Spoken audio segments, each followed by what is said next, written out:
ನಮಸ್ಕಾರ. ಅಖಂಡ ಜ್ಯೋತಿಷ್ಯ ವಿಶೇಷ ಕಾರ್ಯಕ್ರಮಕ್ಕೆ ಸ್ವಾಗತ. ನಾನು ಸಿಂಚನಾ. ಇವತ್ತಿನ ನಮ್ಮ ಈ ಕಾರ್ಯಕ್ರಮದಲ್ಲಿ ಮಾನವನ ಸ್ವಭಾವದ ಬಗ್ಗೆ ತಿಳ್ಕೊಳ್ಳೋಣ.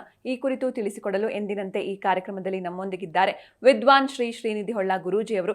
ಶ್ರೀಯುತರು ಪ್ರಖ್ಯಾತ ಜ್ಯೋತಿಷಿಗಳು ಹಾಗೂ ಮಾಂತ್ರಿಕರು. ಬನ್ನಿ ಗುರುಗಳನ್ನ ಕಾರ್ಯಕ್ರಮಕ್ಕೆ ಸ್ವಾಗತಿಸೋಣ. ನಮಸ್ಕಾರ ಗುರೂಜಿ, ಕಾರ್ಯಕ್ರಮಕ್ಕೆ ಸ್ವಾಗತ. ಗುರೂಜಿ, ಈಗ ಒಬ್ಬೊಬ್ರದ್ದು ಒಂದೊಂದು ರೀತಿ ಸ್ವಭಾವ ಇರುತ್ತೆ. ಕೆಲವರು ಶಾಂತ ಸ್ವಭಾವದವರಾಗಿರ್ತಾರೆ, ಇನ್ನು ಕೆಲವರಿಗೆ ಅತಿ ಹೆಚ್ಚಾಗಿ ಕೋಪ ಬರ್ತಾ ಇರುತ್ತೆ. ಹೀಗಾಗಿ ಮನುಷ್ಯನ ಸ್ವಭಾವ ಆತನ ರಾಶಿ ಹಾಗೂ ನಕ್ಷತ್ರದ ಮೇಲೆ ಡಿಪೆಂಡ್ ಆಗಿರುತ್ತೆ ಹೇಗೆ ಅಂತ? ಹೌದು. ಈಗ ನೋಡಿ, ನಮ್ಮ ಕೆಲಸಗಳು ಹೇಗಿರ್ತದೆ ಅಂತ ಕೇಳಿದರೆ ನಾವು ಬೆಳೆದು ಬಂದಂಥ ಹಾದಿಯಲ್ಲಿರ್ತದೆ. ಹಾಗೆ ನೀವು ಇಲ್ಲಿ ಕೆಲಸ ಮಾಡ್ತಿದ್ದೀರಿ ಅಂತಾದರೆ ನೀವು ಇದೇ ಸ್ವಭಾವದವರಾಗಿ ನೀವು ಇಲ್ಲಿ ಇರಬೇಕು ಅನ್ನುವಂಥದ್ದು ರೂಲ್ ಇರ್ತದೆ. ಇಲ್ಲ ಅಂತ ಹೇಳಿದರೆ ಏನು ಮಾಡ್ತಾರೆ, ನೀವು ಮಾಡುವಂಥದ್ದು ಸರಿ ಇಲ್ಲ ಅಂತಾರೆ. ಹಾಗೆ ಮನುಷ್ಯನ ಸ್ವಭಾವ ಅನ್ನುವಂಥದ್ದು ಅವನ ಘಟ್ಟಕ್ಕೆ, ಅವನಿರುವಂಥ ಸ್ಥಳ, ಅವನಿರುವಂಥ ಸ್ಥಿತಿ, ಅವನು ಮಾಡುವಂಥ ಉದ್ಯೋಗ, ಹಾಗೆ ಇನ್ನು 4 ಜನ ನೋಡುವವರು, ಅದಕ್ಕೆಲ್ಲದಕ್ಕೂ ಸರಿ ಹೊಂದುವಂತೆ ಅವನಿರಬೇಕು ಮಾನಸಿಕ ಸ್ಥಿತಿಗತಿಗಳು ಅನ್ನುವಂಥದ್ದು. ಈಗ ಫಾರ್ ಎಕ್ಸಾಂಪಲ್ ನೋಡುವಾಗ ಒಬ್ಬ ಮನುಷ್ಯನ ಗ್ರಹ ಸ್ಥಿತಿ ಅನ್ನುವಂಥದ್ದು ಅದು ಕೇತುವಿಗೆ ಸಂಬಂಧಿತವಾಗಿರುವಂಥದ್ದೆಲ್ಲ ಇತ್ತು ಅಂತಾದರೆ ಏನು ಹೇಳ್ತಾರೆ? ಈಗ ರಾಹು ಕೇತು ಅನ್ನುವಂಥದ್ದು ನಾವು ಗ್ರಹ ಅಂತೇಳಿ ಗಣನೆಗೆ ತಗೊಂಡ್ರು ಅದಕ್ಕೆ ಉತ್ತಮವಾಗಿರ್ತಕ್ಕಂಥ ಹೆಚ್ಚಿನ ಪ್ರಾಶಸ್ತ್ಯಗಳನ್ನು ಕೊಡಲಿಲ್ಲ. ಈಗ ರಾಹು ಅಂತ ಹೇಳಿದರೆ ಅದೇ ಈಗೇನು ಅಂತ ಕೇಳಿದರೆ ದಾನವರೆಲ್ಲ ಅಮೃತವನ್ನು ಪ್ರಾಶನ ಮಾಡುವಂಥ ಸಂದರ್ಭದಲ್ಲಿ ಈ ರಾಹು ಅನ್ನುವಂಥವನು ಹೋಗಿ ಏನು ಮಾಡ್ದ, ಕದ್ದು ಮುಚ್ಚಿ ದೇವತೆಗಳ ಜೊತೆಗೆ ಹೋಗಿ ಆ ಪಾನವನ್ನು ಕುಡಿದ್ಬಿಟ್ಟ. ಇದರಿಂದ ಗೊತ್ತಾದಂಥ ದೇವರೇನು ಮಾಡಿದರು, ಬ್ರಹ್ಮ ವಿಷ್ಣು ಮಹೇಶ್ವರರಲ್ಲಿ ಅವನನ್ನು ಸಂಹಾರ ಮಾಡಿಬಿಟ್ರು. ಹೇಗೆ ಸಂಹಾರ ಮಾಡಿದರು? ತಲೆಯನ್ನು ಕಡಿದ್ಬಿಟ್ರು. ತಲೆ ಅನ್ನುವಂಥದ್ದು ಹೋಗಿ ಹುಟ್ಟಿದ್ದೇ ಕೇತು, ಇಲ್ಲಿ ಹುಟ್ಟಿದ್ದಂಥದ್ದೇ ರಾಹು. ಹಾಗೆ ಈಗ ರಾಹುವಿನ ಚಿಂತನೆಯನ್ನು ಅಥವಾ ಕೇತುವಿನ ಚಿಂತನೆಯನ್ನು ಸುಮ್ಮನೆ ಎಕ್ಸಾಂಪಲಿಗೆ ತಗೊಂಡಾಗ ಈ ಕೇತುವಿನ ಬುದ್ಧಿ ಇದ್ದಂಥವರೆಲ್ಲ ಅದಕ್ಕೆ ಸ್ಥಿತಿಗತಿಗಳು ಹೇಗಿರ್ತದೆ ಅಂದರೆ, ಅವ್ರಿಗೆ ನಾವು ಈ ಕೆಲವರು ಜ್ಯೋತಿಷ್ಯದಲ್ಲಿ ಪ್ರಶ್ನೆಯನ್ನು ಮಾಡಿದಾಗ ಕೆಲವರು ಸ್ಥಿತಿಗತಿಗಳನ್ನು ಜಾತಕದಲ್ಲಿ ನೋಡಿ ನಾನು ಹೇಳ್ತಾ ಇರ್ತೇನೆ, ನೀವು ಕೇಳಿರಬಹುದು. ಎಲ್ಲ ಅರ್ಧಂಬರ್ಧ ಕೆಲಸ ಮಾಡೋದು, ಒಂದು ಪೂರ್ಣ ಕೆಲಸ ಮಾಡೋದಿಲ್ಲ, ಗಡಿಬಿಡಿ ಮಾಡೋದು, ಆಮೇಲೆ ಗಡಿಬಿಡಿ ಮಾಡೋದು, ಮತ್ತು ಕೆಟ್ಟ ಕೆಲಸಗಳನ್ನು, ಒಂದು ಕೆಲಸವನ್ನು ಕೆಟ್ಟ ರೀತಿಯಲ್ಲಿ ಮಾಡಿ ಅದರ ಫಲವನ್ನು ಅನುಭವಿಸುವಂಥದ್ದೆಲ್ಲ ಅಂತ ಹೇಳಿ ಹೇಳ್ತೇನೆ. ಅದು ಹೇಗೆ ನಮಗೆ ಗೊತ್ತಾಗ್ತದೆ ಅಂತ ಕೇಳಿದರೆ, ಈ ಜಾತಕದ ಗ್ರಹಗಳ ಸ್ಥಿತಿಯಿಂದ. ಆ ಕೇತು ಅನ್ನುವಂಥವನು ಅಷ್ಟೇ, ಈ ರಾಹು ಮಾಡಿದ್ದೆಂತ, ಈ ತಪ್ಪು ಮಾಡಿದ್ದು ದೇವತೆಗಳ ಜೊತೆ ಹೋಗಿ ಕುತ್ಕೊಂಡು ಅಮೃತವನ್ನು ಪ್ರಾಶನ ಮಾಡಿದಂಥದ್ದು, ಅದು ಮೋಸ ಅಂತ ಹೇಳಿ. ಹಾಗೆ ಆ ಒಂದು ವಿಚಾರಗಳನ್ನು, ಹಾಗೆ ಇವರ ದೇಹ ಸ್ಥಿತಿಗಳನ್ನು ತೆಗೆದುಕೊಳ್ಳುವಂಥದ್ದು ಮಾಡಿದಾಗ ಏನಾಗ್ತದೆ, ಆ ಮನುಷ್ಯ ಹೇಗಿರ್ತಾನೆ, ಅವನ ಮನುಷ್ಯನ ಕೇಶರಾಶಿ ಅನ್ನುವಂಥದ್ದು ಹೇಗಿರ್ತದೆ, ಅವನ ನೇತ್ರ ಹೇಗಿರ್ತದೆ, ಹಾಗೆ ಅವರ ಮೂಗು ಹೇಗಿರ್ತದೆ, ಹಾಗೆ ತುಟಿ ಹೇಗಿರ್ತದೆ, ಹಾಗೆ ದೇಹದ ಸೌಂದರ್ಯ ಅನ್ನುವಂಥದ್ದು ಹೇಗಿರ್ತದೆ, ಅವ್ರ ದೇಹ ಕುಬ್ಜ ದೇಹದವ್ರು ಕೆಲವರು ಇರ್ತಾರೆ, ಕುಳ್ರು ಇರ್ತಾರೆ, ಅವೆಲ್ಲವೂ ಸಮೇತ ಜಾತಕದಲ್ಲಿ ಗೊತ್ತಾಗ್ತದೆ. ಇನ್ನು ಮಚ್ಚೆಯ ವಿಷಯಗಳು, ಕೆಲವರಿಗೆ ಮಚ್ಚೆಯ ವಿಚಾರಗಳನ್ನು ವಿಮರ್ಶೆ ಕೊಡ್ತಾ ಬರ್ತಾರೆ, ಇಂತಿಂಥ ಕಡೆ ಅವರಿಗೆ ಮಚ್ಚೆ ಇರ್ತದೆ ಅಂತೇಳಿ. ಆ ಮಚ್ಚೆಗೂ ಒಂದೊಂದು ರೀತಿಯಾಗಿರ್ತಕ್ಕಂಥ ಫಲಗಳನ್ನು ಜ್ಯೋತಿಷ್ಯ ಶಾಸ್ತ್ರದಲ್ಲಿ ಹೇಳಿದ್ದಾರೆ. ಮತ್ತು ನಂತರದಲ್ಲಿ ಇನ್ನು ಕೆಲವರು ಅತಿಯಾಗಿ ಸಿಟ್ಟುಗಳನ್ನು ಮಾಡ್ತಾ ಇರ್ತಾರೆ. ಇನ್ನು ಕೆಲವರು ಏನು ಮಾಡ್ತಿರ್ತಾರೆ, ಬೇರೆಯವರ ಹಣಗಳನ್ನು ಲಪಟಾಯಿಸಿ ಅದರಿಂದ ಹಣ ಮಾಡೋರು ಇರ್ತಾರೆ, ಸುಳ್ಳು ಸುದ್ದಿಗಳನ್ನು ಹೇಳಿ ಅದರಿಂದ ಹಣ ಮಾಡೋರು ಇರ್ತಾರೆ. ಎಲ್ಲವೂ ಈ ಜಾತಕಕ್ಕೆ ಸಂಜನಿತವಾಗಿರ್ತಕ್ಕಂಥ ದೋಷಗಳೇ. ಇನ್ನು ಸೂರ್ಯನಿಂದ ನಾವು ಒಂದಿಷ್ಟು ಸಣ್ಣ ಚಿಂತನೆಯನ್ನು ಮಾಡುವಾಗ, ಅವನು ಯಾರು, ಸೂರ್ಯ ಯಾರು, ಗ್ರಹಗಳ ರಾಜ, ಆತ್ಮಕಾರಕನಾಗಿರುವಂಥವನು, ತಂದೆ ಪಿತೃಕಾರಕನಾಗಿರುವಂಥವನು, ಅಧಿಕಾರಕ್ಕೆ ಕಾರಕನಾಗಿರುವಂಥವನು. ಹಾಗೆ ಆ ಒಂದು ತತ್ವ ಇರುವಂಥ ಜಾತಕಕರ್ತರಿಗೂ ಅಷ್ಟೇ. ಅವರೇನು ಸೂರ್ಯ ಅಂತ ಹೇಳಿದರೆ, ಕೆಲವರು ನೀವು ನೋಡಿರ್ಬೋದು, ನೀವು ಈಗ ಇಲ್ಲಿ ಕೆಲಸ ಮಾಡ್ತಿದ್ದೀರಿ ಅಂತ ಆದರೂ ಅಷ್ಟೇ, ಅಥವಾ ಇನ್ನು ಹಿಂದೆ ಎಲ್ಲರೂ ಕೆಲಸ ಮಾಡಿದಂಥ ಅನುಭವಗಳನ್ನು ಮೆಲುಕು ಹಾಕಿದ್ರು ಆಯಿತು. ಅವ್ರು ಏನೂ ಕೆಲಸ ಮಾಡಲಿಲ್ಲ ಅಂತ ಹೇಳಿದ್ರು, ಇನ್ನೊಬ್ಬರು ಮಾಡಿದಂಥ ಕೆಲಸಗಳನ್ನು ತೊಗೊಂಡೋಗಿ ಇದು ನಾನು ಮಾಡಿದ್ದು ಅಂತ ತೊಗೊಂಡಾರು ಕ್ರೆಡಿಟ್ ಅಂತ ತೊಗೊಳ್ತಾರೆ. ಆದರೆ ಈ ಮನುಷ್ಯನಿಗೆ ಆ ಕ್ರೆಡಿಟೇ ಇರೋದಿಲ್ಲ. ಇದೆಲ್ಲ ಅವ್ರ ಜಾತಕದಲ್ಲಿರುವಂಥ ಯೋಗಗಳು. ಆ ಯೋಗಗಳು ಅವ್ರು ಆ ಸ್ವಭಾವವನ್ನು ಕೊಡ್ತಾ ಹೋಗ್ತಾರೆ. ಹಾಗೆ ಇನ್ನೊಂದೇನು ಅಂತ ಕೇಳಿದರೆ, ಅವಮಾನಗಳನ್ನು ಮಾಡುವಂಥದ್ದು, ಅನುಮಾನಗಳನ್ನು ಮಾಡುವಂಥದ್ದು. ಅದೆಲ್ಲ ಯಾಕೆ ಅಂತ ಕೇಳಿದರೆ, ಈ ಕರ್ಮಫಲಗಳು ಅಂತೇಳಿ ಹೇಳ್ತೇವೆ. ನಾನು ಮೊನ್ನೆ ಹೇಳಿದೆ, ಈ ಕರ್ಮ ರಿಟರ್ನ್ಸ್ ಅಂತೇಳಿ ಸ್ಟೇಟಸ್ ಹಾಕೊಂಡ್ರೆ ಆಗೋದಿಲ್ಲ, ಅದರ ಅರ್ಥ ತಿಳ್ಕೊಳ್ಬೇಕಂತೇಳಿ. ಹೇಗೆ ಕರ್ಮ ರಿಟರ್ನ್ಸ್ ಅಂತ ಕೇಳಿದರೆ, ಒಬ್ಬ ಮನುಷ್ಯ ತಾನು ಒಬ್ಬರಿಗೆ ಅಪಚಾರವನ್ನು ಮಾಡಿ ನಂತರದಲ್ಲಿ ಆ ಒಂದು ದೋಷಾದಿಗಳು ಅನ್ನುವಂಥದ್ದು ಅವನ ಜೀವಿತಾವಧಿಯಲ್ಲಿ ಆರೋಗ್ಯ ದೃಷ್ಟಿಯಿಂದನೋ ಏನೋ ಬಂದಾಗ ಎಷ್ಟೋ ಜನ ನಿಮ್ಮ ಹತ್ರನೂ ಹೇಳ್ಕೊಂಡಿರ್ತಾರೆ, ನನ್ನ ಹತ್ರನೂ ಹೇಳ್ಕೊಂಡಿರ್ತಾರೆ, ಪ್ರತಿಯೊಬ್ಬರ ಹತ್ರ ಹೇಳ್ಕೊಂಡಿರ್ತಾರೆ. ಏನು ಮರೆಯ ನಾನು ಮಾಡಿದ ಮರೆಯ ತಪ್ಪು ಕೆಲಸದಿಂದ ಒಂದು ಹಿಂಗೆ ಆಗ್ಬಿಡುತ್ತೆ ನನಗೆ ಅಂತೇಳಿ. ಅದೆಲ್ಲ ಪ್ರಾಯಶ್ಚಿತಗಳು ಅಂತ ಹೇಳಿ, ತಪ್ಪುಗಳ ಪ್ರಾಯಶ್ಚಿತಗಳು. ಮತ್ತು ಮನುಷ್ಯನ ಸ್ವಭಾವವೂ ಹಾಗೆ ಬೇರೆ ಬೇರೆ ರೀತಿಯಾಗಿರ್ತಕ್ಕಂಥ ಸ್ವಭಾವಗಳು. ಈಗ ಜಾತಕದಲ್ಲಿ ನಾವು 7ನೇ ಮನೆಯಲ್ಲಿ ನೋಡಿದಾಗ ಆ ಒಂದು ಜಾತಕ ಹುಟ್ಟಿದಂಥ ಮಗು, ಈ ಮಗು ಅನ್ನುವಂಥದ್ದು ಲವ್ ಮ್ಯಾರೇಜ್ ಆಗ್ತದೆ ಅಂತೇಳಿ ನಾವು ಕಡಾಖಂಡಿತವಾಗಿ ಹೇಗೆ ಹೇಳ್ತೇವೆ ಅಂತ ಕೇಳಿದ್ರೆ, ಆ ಒಂದು ಗ್ರಹಗಳ ಸ್ಥಿತಿ ಅನ್ನುವಂಥದ್ದು ಆ ಮಗುವಿನ ಜೀವಿತಾವಧಿಯಲ್ಲಿ ಈ ರೀತಿ ತೊಂದರೆಗಳು ಆಗಬಹುದು ಅಥವಾ ಹೀಗೆ ಆಗ್ತದೆ ಅನ್ನುವಂಥದ್ದು ಇದಮಿತ್ತಮ್ ಅನ್ನುವಂತ ಹೇಳ್ಬೋದು. ಹಾಗೆ ಈ ಶ್ರದ್ಧಾಭಕ್ತಿಯುತರಾಗಿ ಮಾಡುವಂಥದ್ದು. ಇನ್ನು ಕೆಲವರಿಗೆ ದೇವ್ರ ಮೇಲೆ ಭಕ್ತಿ ಇರೋದಿಲ್ಲ, ಇನ್ನು ಕೆಲವರಿಗೆ ದೇವ್ರ ಮೇಲೆ ಭಕ್ತಿ ಇಲ್ಲ ಅಂದ್ರೂ ಕೂಡಲೇ ಸ್ವಭಾವಗಳು ಭಕ್ತಿ ಬರಬೇಕು ಅಂತ ಹೇಳಿದರೆ ಅವ್ರ ತಂದೆ ತಾಯಿಯ ಹಿರಿಯಂದರೆಲ್ಲ ಸಣ್ಣ ವಯಸ್ಸಿನಿಂದ ಸರಿಯಾದಂಥ ಸಂಸ್ಕಾರವನ್ನು ಹೇಳಿಕೊಟ್ಟಿರ್ಬೇಕು. ಈಗಿನ ಕಾಲದಲ್ಲಿ ಎಲ್ಲಿದೆ ಸಂಸ್ಕಾರ? ಯೂಟ್ಯೂಬೇ ಸಂಸ್ಕಾರ, ಗೂಗಲ್ಲೇ ದೇವರು ಆಗಿದೆ.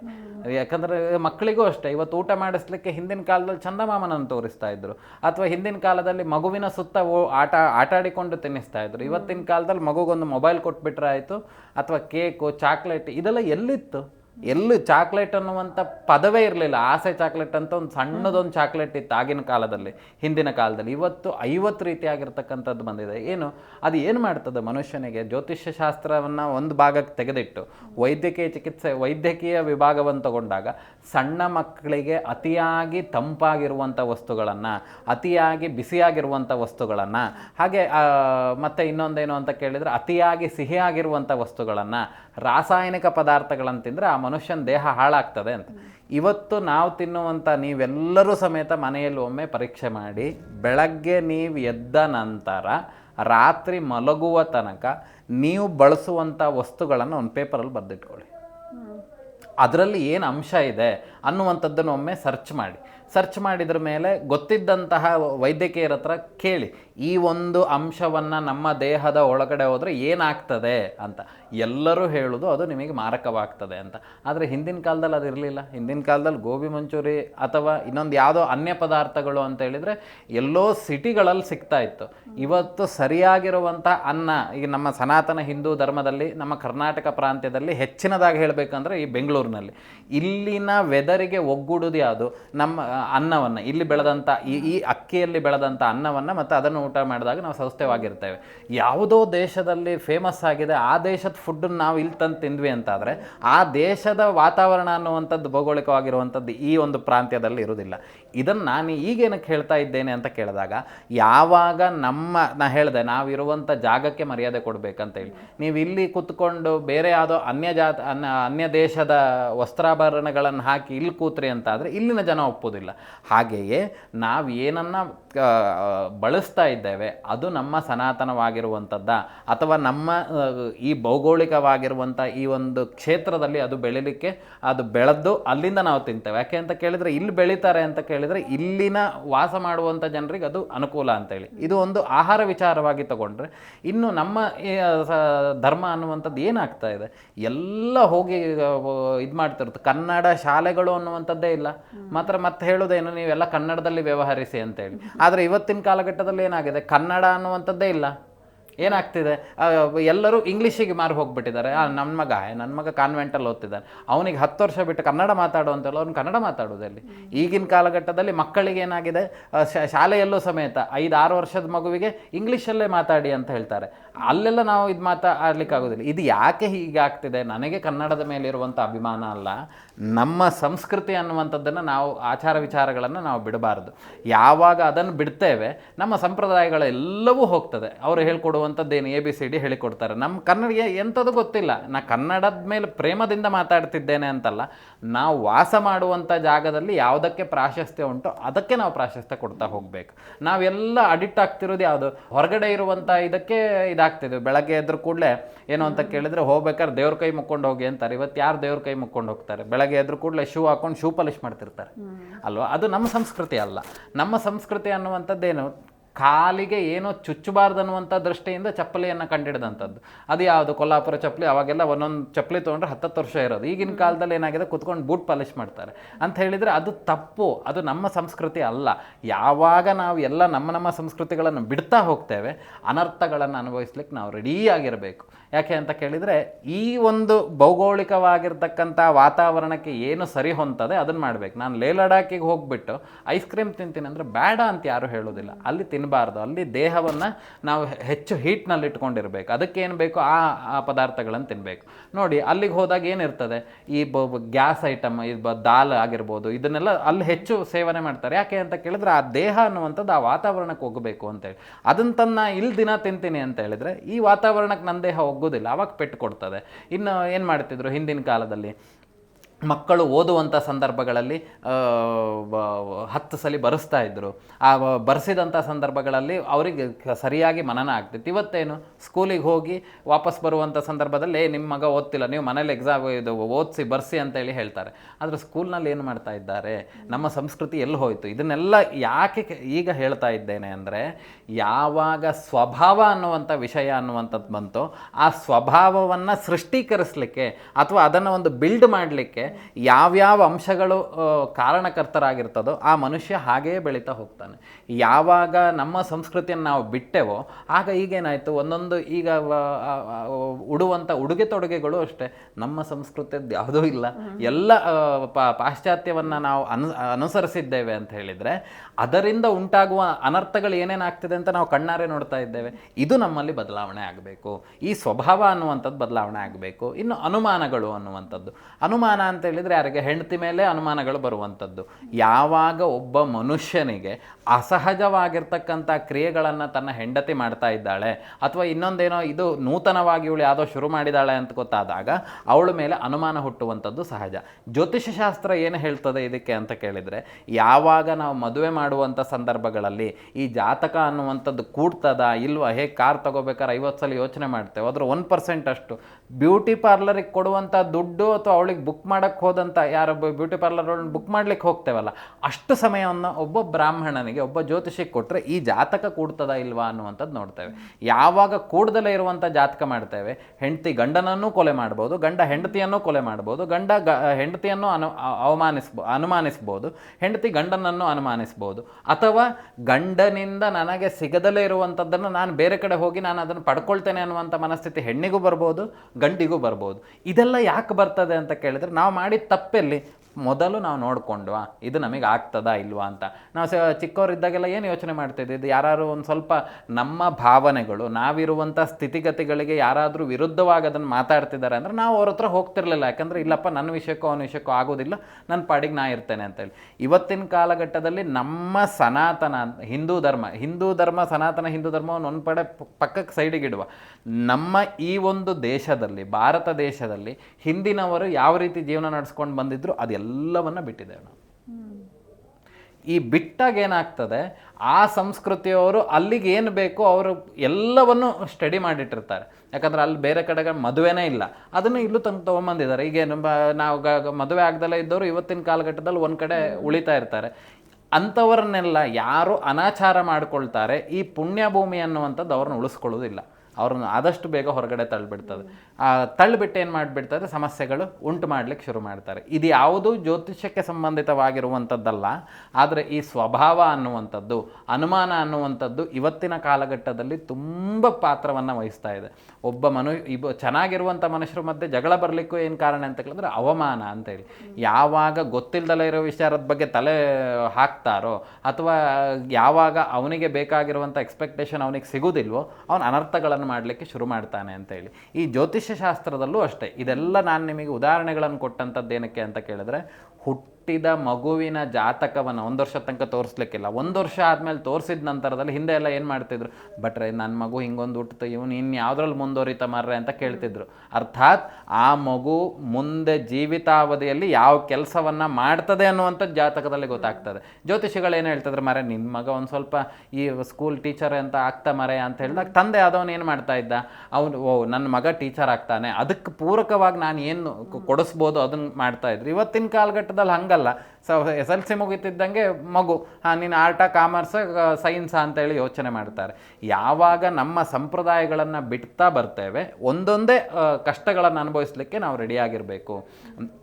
ಹಿಂದಿನ ಕಾಲದಲ್ಲಿ ಎಲ್ಲದೂ ಈಗ ನಮ್ಮ ದೇವಸ್ಥಾನಗಳಲ್ಲೆಲ್ಲ ಈಗೇನು ಅಂದರೆ ರೋಡಲ್ಲಿ ಒಂದು 5 ದೇವಸ್ಥಾನ ಸಿಗ್ತದೆ. ತಪ್ಪು ಅಂತ ನಾ ಹೇಳ್ತಾ ಇಲ್ಲ, ಆದರೆ ದೇವಸ್ಥಾನಗಳನ್ನು ಪ್ರತಿಷ್ಠೆ ಮಾಡಿದ್ರು, ನಾಳೆ ದಿನ ಅಲ್ಲಿ ಒಂದು ಹೊತ್ತಿನ ನೈವೇದ್ಯಾದಿಗಳನ್ನು ಮಾಡಲಿಕ್ಕೂ ಆಗ್ತಾ ಇಲ್ಲ, ಅದು ತಡೆದು ನಿಂತಿದೆ ಅಂತ ಆದರೆ ಆ ದೇವರ ಕೋಪ ಎಲ್ಲಿಗೆ ಹೋಗಬೇಕು? ಯಾರು ಅನುಭವಿಸೋರು? ಇದೆಲ್ಲವೂ ನಾವು ಮಾಡುವಂಥ ಅನರ್ಥಗಳಿಂದನೇ ನಮ್ಮ ಸಮಸ್ಯೆಗಳು ಅನ್ನುವಂಥದ್ದು ಉಂಟಾಗ್ತದೆ. ಅತಿಯಾಗಿ ಪ್ರೀತಿ ಮಾಡುವಂಥ, ಇಷ್ಟಪಟ್ಟು ಮದುವೆ ಆದಂಥ, ಲವ್ ಮ್ಯಾರೇಜ್ ಮಾಡಿದಂಥ ಗಂಡ ಹೆಂಡತಿಯರು ಸಮೇತ ಕಾಲಕ್ರಮೇಣವಾಗಿ ಒಬ್ಬರ ಮೇಲೆ ಒಬ್ಬರ ಅನುಮಾನಗಳನ್ನು ಪಟ್ಟು ಡೈವರ್ಸ್ ಆಗುವಂಥದ್ದಾಗಿರುವಂಥದ್ದು ನಾವು ಎಷ್ಟೋ ನೋಡಿದ್ದೇವೆ. ಯಾಕಿದಾಗೋದು ಯಾಕೆ ಅಂತ ಕೇಳಿದರೆ, ವಿಷಯ ವಸ್ತುಗಳು ನಮ್ಮ ಸಂಪ್ರದಾಯವನ್ನು ಯಾವಾಗ ನಾವು ಬಿಡ್ತೇವೆ ಒಂದೊಂದೇ ಅನರ್ಥಗಳನ್ನು ಅನುಭವಿಸ್ಲಿಕ್ಕೆ ರೆಡಿ ಇರಬೇಕು. ಹೇಗೆ ಅಂತ ಕೇಳಿದರೆ, ಏನೋ ಒಂದು ವಿಷಯವನ್ನು ನಾವು ಪ್ರಸ್ತಾಪ ಮಾಡ್ತೇವೆ. ಆ ಪ್ರಸ್ತಾಪ ಮಾಡಿದಾಗ ಅದ್ರ ಬಗ್ಗೆ ನಮಗೆ ಗೊತ್ತಿರಬೇಕು, ತಲೆ ಬುಡ ಅಷ್ಟು ಗೊತ್ತಿರಬೇಕು. ಈಗೇನು ಟಿ ವಿಲೋ ಅಥವಾ ಇನ್ನೊಂದು ಯಾವುದ್ರಲ್ಲೋ ಮೊಬೈಲ್ನಲ್ಲೋ ಬಂತು, ಇದನ್ನು ತೊಗೊಳ್ಳಿ ಅಂದರೂ ತೊಗೊಂಡ್ರು. ಹೇಗೆ ಖರ್ಚೆಲ್ಲ ಕೆಲವ್ರು ಕೇಳ್ತಾರೆ, ಖರ್ಚೆಲ್ಲ ಜಾಸ್ತಿ ಆಗಿದೆ, ನಾವೇನು ಮಾಡಬೇಕು ಗೊತ್ತಾಗ್ತಿಲ್ಲ ಅಂತ. ಹಿಂದಿನ ಕಾಲದಲ್ಲಿ ಏನು ಮಾಡ್ತಿದ್ರು, ನಮಗೆ ಎಷ್ಟು ಬೇಕೋ ಅಷ್ಟನ್ನು ಚೀಟಿ ಬರ್ಕೊಂಡು ಹೋಗ್ತಾಯಿದ್ರು, ಅಷ್ಟನ್ನು ಮಾತ್ರ ತರ್ತಿದ್ರು. ಇವತ್ತು ಹಂಗಲ್ಲ ಅಂತ, ಹೋಗೋದು ದಪ್ಕೊಂಡು ಹೋಗೋದು, ಏನೇನು ಬೇಕೋ ಎಲ್ಲ ತೊಗೊಳ್ಳೋದು. ಅವಾಗ ನಮಗೆ ಬೇಡದ ವಸ್ತುಗಳನ್ನು ತೊಗೊಳ್ತೇವೆ, ಅಲ್ಲಿ ಖರ್ಚು ಜಾಸ್ತಿ ಆಯ್ತು, ಯಾರೂ ಅದನ್ನು ಯೋಚನೆ ಮಾಡೋದಿಲ್ಲ. ಮುಂಚೆ ಎಲ್ಲ ಹಿಡ್ದಿಡ್ತಾ ಇದ್ರು, ಯಾವ ಖರ್ಚನ್ನು ಜಾಸ್ತಿ ಮಾಡ್ತಿರ್ಲಿಲ್ಲ. ಇವತ್ತೇನಾಗಿದೆ, ವೈಭವೀಕರಿಸ್ಲಿಕ್ಕೆ ಎಷ್ಟು ಬೇಕೋ ಅಷ್ಟು ಮಾಡ್ತಾರೆ. ಹಿಂದಿನ ಕಾಲದ ಮನೆಗಳನ್ನು ನೀವು ನೋಡಿರ್ಬೋದು, ಹಂಚಿನ ಮನೆ ಅಂದರೆ ಹಂಚಿನ ಮನೆ ಅಷ್ಟೇ, ಅದನ್ನು ಇನ್ನು ಅಲಂಕಾರ, ಕಲರ್ ಲೈಟ್ ಇವೆಲ್ಲ ಯಾವುದು. ಇವತ್ತೇನಾಗಿದೆ, ಒಂದೊಂದು ಬಿಲ್ಡಿಂಗನ್ನು ನೋಡಿದ್ರೆ ನಮಗೆ ಆಶ್ಚರ್ಯ ಆಗುತ್ತೆ, ಅವು ಇಷ್ಟು ದೊಡ್ಡದು, ಹಾಂ ಹೇಗಿದೆ, ಆಶ್ಚರ್ಯ ಹೌದು. ಆದರೆ ಅದು ನಮ್ಮ ಸಂಸ್ಕೃತಿ ಅಲ್ಲ. ಯಾವಾಗ ನಮ್ಮ ಪ್ರಾದೇಶಿಕವಾಗಿರುವಂಥದ್ದು, ನಮ್ಮ ದೇಶದಲ್ಲಿ ನಡೆಯುವಂಥ ವಿಷಯಗಳನ್ನು ನಾವು ಬಿಡ್ತಾ ಬರ್ತೇವೆ, ಆಗ ಅದರಿಂದ ತೊಂದರೆಗಳನ್ನು ಅನುಭವಿಸ್ತಾ ಬರ್ತೇವೆ. ಆಗ ಅನುಮಾನನೂ ಶುರು ಆಗ್ತದೆ, ತಾಯಿ ಮೇಲೂ ಅನುಮಾನ ಶುರು ಆಗ್ತದೆ, ಹೆಂಡತಿ ಮೇಲೂ ಅನುಮಾನ ಶುರು ಆಗ್ತದೆ, ತಂಗಿ ಮೇಲೂ ಅನುಮಾನ ಶುರು ಆಗುತ್ತೆ. ಯಾಕೆ ಅಂತ ಕೇಳಿದ್ರೆ, ಇವನು ನೋಡಿದ್ದೇನು ಅನರ್ಥಗಳನ್ನು ನೋಡ್ಕೊಂಡು ಬಂದಿರ್ತಾನೆ, ಅಲ್ಲೇನೋ ನಡೀತಿದೆ ಅಂದರೆ ನಮ್ಮನೆದು ಹೀಗೆ ಅಂತೇಳಿ ಚಿಂತನೆ ಮಾಡಿಬಿಡ್ತಾನೆ. ಪೂರ್ವ ಪರ ಯೋಚನೆ ಮಾಡುವಂಥದ್ದಾಗಲಿ, ಯಾವುದು ಸತ್ಯಾಸತ್ಯತೆಗಳನ್ನು ವಿಮರ್ಶೆ ಮಾಡುವಂಥ ಇದು ಅವನಲ್ಲಿ ಇರೋದಿಲ್ಲ. ಮತ್ತು ಇನ್ನೊಂದೇನು, ಮೋಸವೇ ಜಾಸ್ತಿ, ಮೋಸ ಮಾಡುವಂಥ ಮನಸ್ಥಿತಿ ಬರೋದು. ಇದೆಲ್ಲ ಯಾಕೆ ಬರ್ತಾ ಇದೆ?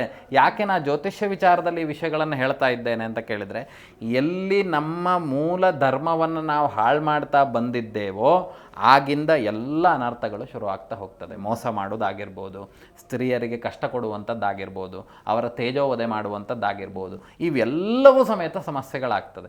ನೋಡಿ, ನಾನು ಈಗ ಹೋದ ವರ್ಷ ಹೇಳಿದ್ರು ಅಥವಾ ಏನು ನನಗೆ ವಿಷಯಗಳು ಗೊತ್ತಿಲ್ಲ, ನಮ್ಮ ಕಣ್ಣಿಗೆ ಬಂದಿದ್ದೇನು, ರಾಸಾಯನಿಕ ಗಣಪತಿಗಳು. ಗಣಪತಿ ಅನ್ನುವಂಥದ್ದು ಪೂಜ್ಯ ಭಾವನೆ ಇರುವಂಥದ್ದು, ಅದನ್ನು ವಿಸರ್ಜನೆ ಮಾಡ್ಲಿಕ್ಕೆ ಹೋಗಿ ಅದು ನೀರೊಳಗೆ ಮುಳುಗಲಿಲ್ಲ ಅಂತೇಳಿ ತೊಗೊಂಡು ಹೊಡೆಯೋದು, ಕೈ ಮುರಿದೆ ಇಲ್ಲ ಅಂತ ಹೇಳಿದ್ರೆ ಅದ್ರ ಮೇಲೆ ಕುತ್ಕೊಂಡು ಕುಣಿಯೋದು, ಈ ಪಾಪಗಳನ್ನು ಅನುಭವಿಸ್ಲಿಕ್ಕೆ ಹೊಣೆ ಯಾರು? ಇವೆಲ್ಲವೂ ಸಮೇತ ಈ ಜಾತಕ ವಿಚಾರಗಳಲ್ಲಿ ಒಂದೊಂದೇ ಬರ್ತಾ ಹೋಗ್ತದೆ. ಹಾಗಾಗಿ ನಾವು ಹೇಳೋದೇನು ಅಂತ ಕೇಳಿದರೆ, 10 ದೇವರನ್ನು ಪೂಜೆ ಮಾಡಬೇಡಿ. ಆ್ಯಕ್ಚುಲಿ ಗರ್ಭಗುಡಿಯ ಒಳಗಡೆ ಒಂದೇ ಒಂದು ದೇವರು ಇರಬೇಕು. ಇವತ್ತಿನ ಕಾಲಘಟ್ಟದಲ್ಲಿ ಮತ್ತು ನಮ್ಮವರೆಗೆ ಬೈಬೇಕು, ದೇವ್ರದ್ದು ಗರ್ಭಗುಡಿ ಒಳಗಡೆ ಒಂದು 50 ದೇವರುಗಳನ್ನು ಇಟ್ಬಿಟ್ಟಿರ್ತಾರೆ. ಅದಕ್ಕೇನು ಊಟ ಇಲ್ಲ, ತಿಂಡಿ ಇಲ್ಲ, ಆ ಒಂದು ಶಕ್ತಿಗೆ ಕೊಡಬೇಕಾಗಿರುವಂಥ ಮರ್ಯಾದೆಗಳಿಲ್ಲ. ಪಾಪ ಅದು ಧೂಳು ಹಿಡಿದು ಗಲೀಜಾಗೋಗಿರುತ್ತೆ. ಗರ್ಭ ಅನ್ನುವಂಥದ್ದು, ಒಂದು ಹೆಂಗಸಿನ ಗರ್ಭಚೀಲ ಅನ್ನುವಂಥದ್ದು ಎಷ್ಟು ಶುದ್ಧವಾಗಿರ್ತದೆಯೋ, ಮಗು ಅಷ್ಟೇ ಪ್ರಾಮಾಣಿಕವಾಗಿಯೂ ಅಷ್ಟೇ ಸದೃಢವಾಗಿಯೂ ಆರೋಗ್ಯವಾಗಿಯೂ ಅದು ಡೆಲಿವರಿ ಆಗ್ತದೆ ಅಂತ ಹೇಳಿ.